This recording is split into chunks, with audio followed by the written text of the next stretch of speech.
Our project is using GANs to generate realistic art.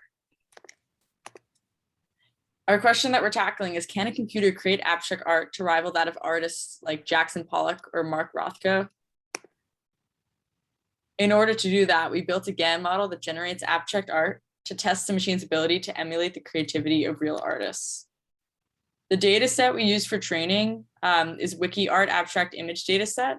And we took 15,000 images and put them through pre-processing that reshaped them to be 3 by 128 by 128 vectors.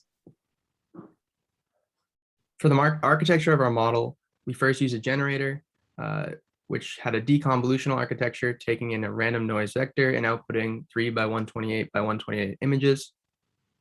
The discriminator had a convolutional architecture, taking in batches of 3 by 128 by 128 image vectors and outputting scores for how confident that it felt that each image was real.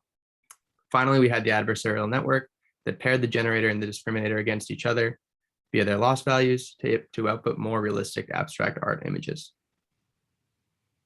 So here are some examples of our results.